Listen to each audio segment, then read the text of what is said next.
علی رسولہ الکریم واشہد ان لا الہ الا اللہ وحدہ لا شریک لہ واشہد ان محمدا عبدہ ورسولہ صلی اللہ علیہ وسلم اعوذ باللہ السمیع العلیم من الشیطان الرجیم رب اشرح لی صدری ویسر لی امری واحلل عقدۃ من لسانی یفقہوا قولی۔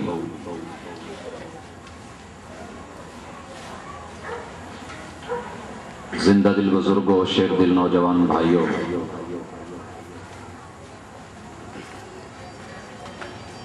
لوہا اگر گرم ہو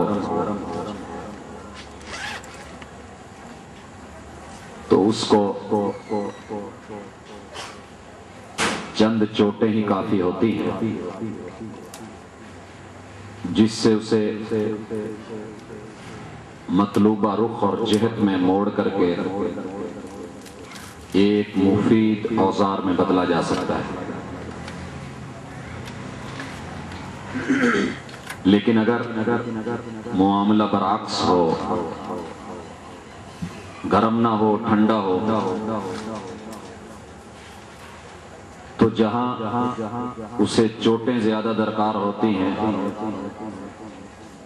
وہاں یہ مارنے والے کو بھی نقصان اور اس کے ہاتھوں کو بھی تکلیف دیا کرتا ہے۔ اس میں کوئی شک نہیں کہ عام مہینوں کی نسبت رمضان المبارک میں انسان کا دل جسے پتھر سے بھی زیادہ سخت کہا گیا ہے یہ نرم ہو چکا ہوتا ہے، اور ہو بھی کیوں نہ، کائنات کے امام علیہ الصلاۃ والسلام کی مشہور و معروف روایت آپ بارہا سنتے رہتے ہیں کہ آپ منبر کی سیڑھیوں پہ چڑھ رہے ہیں، آمین آمین کہتے جا رہے ہیں۔ ہر سیڑھی کے بارے میں جو آپ نے جواب دیا وہ ہم جانتے ہیں، لیکن ان میں سے ایک شک یہ بھی تھی کہ مجھے جبرائیل نے کہا بد نصیب ہے وہ شخص کہ جس کے پاس رمضان چل کے آیا اور پھر وہ اپنی مغفرت کا سامان جو ہے وہ نہ بنا پایا۔ آج کی ہماری یہ ملاقات اللہ رب العزت کی توفیق کے ساتھ عنوان آپ سن چکے ہیں کہ شرک اور اس کی ہولناکیاں اور تباہ کاریاں۔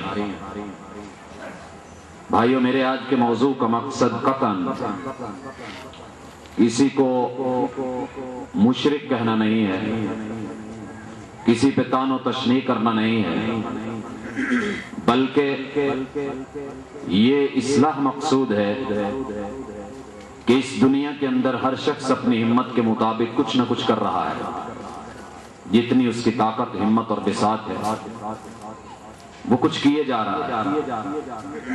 کچھ لوگ صرف دنیا کے لیے، کچھ دنیا اور آخرت کے لیے ملا جلا ماحول بنا کر کے اپنی ہمت کو استعمال کر رہے ہیں۔ دنیا کے اندر جو کھیتی ہے اور یہ دنیا کا وقت کہ جس سے بڑھ کر کے کوئی اور قیمتی وقت نہیں ہے، دنیا کی مہلت کہ جس سے اور عظیم مہلت نہیں ملے گی، یہ وہ جگہ ہے جہاں جس نے جو بھی بولیا وہی اس نے کاٹنا ہے۔ ہم یہ جملے بہت سن چکے ہیں۔ کمانے والے کماتے ہیں، بونے والے بوتے ہیں۔ بو لینا اور کما لینا یہ کافی نہیں ہے۔ اگر فصل کو بونے کے بعد موسم اور پھر آنے والے طوفانوں کا، جراثیموں کا اور وائرسوں کا حملہ جو ہے اس کے لیے بھی احتیاط نہ برتی جائے اور دفاعی تدابیر اختیار نہ کی جائیں تو فصل صحیح طور پہ گھر نہیں آیا کرتی۔ ایمان، اسلام، احسان اور عمل کی دنیا میں اترنے کے بعد اگر انسان نے اپنے عمل کو سیف نہ کیا تو اس شخص کی مثال اس کمپوزر کی طرح ہے جو اپنے کمپیوٹر پہ بیٹھ کے فائلیں کھول کے کام کیے جا رہا ہے، لیکن اپنے کیے جانے والے کام کو وہ سیف نہیں کر رہا، اسے سیکیورٹی مہیا نہیں کر رہا۔ کوئی بھی لمحہ ایسا ہو سکتا ہے کہ بجلی کا معمولی سا جھٹکا جانے کا، سپلائی بند ہوتے ہی اس کی ساری محنت رائے گاں چلی جائے۔ عمل کرنے والے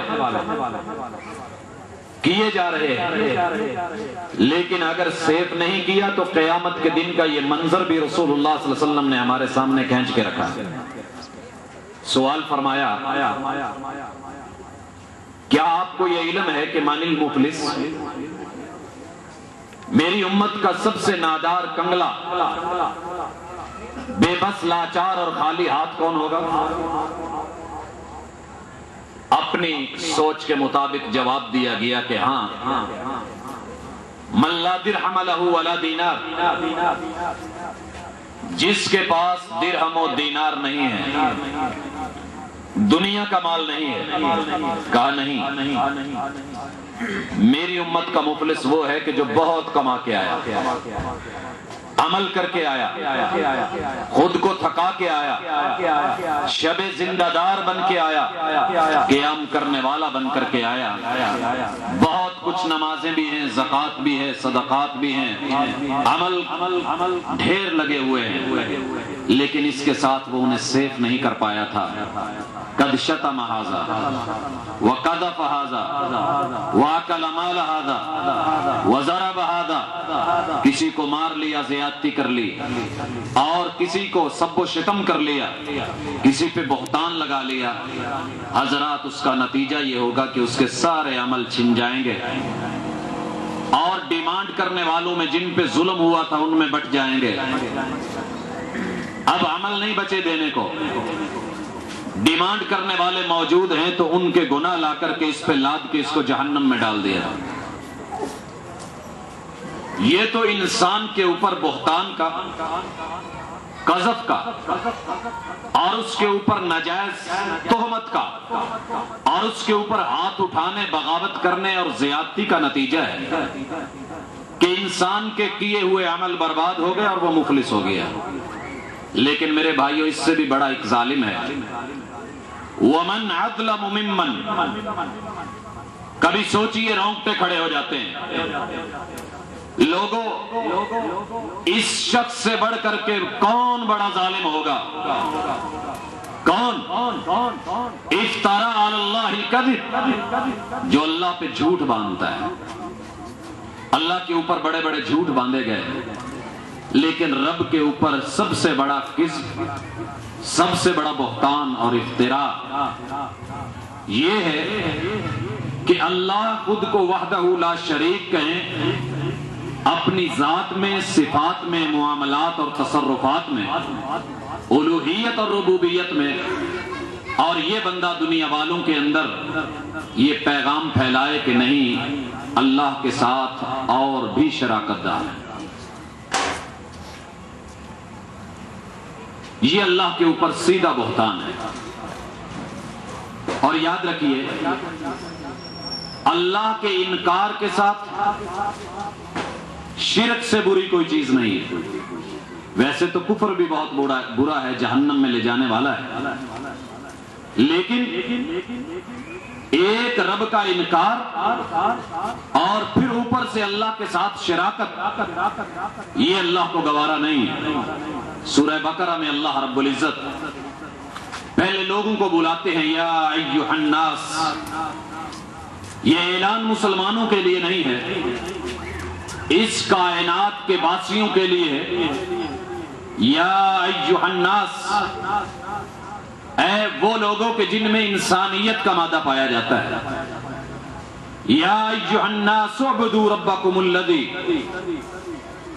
کہ لوگوں تمہیں بندہ بننا ہے، بندگی کرنی ہے، یہاں صرف عبادت ہی مقصود نہیں، تمہیں بندہ بن کر کے رہنا ہے۔ کس کا؟ اپنے رب کا، وہ رب کہ جس نے تمہیں اور تم سے پہلے لوگوں کو پیدا کیا ہے۔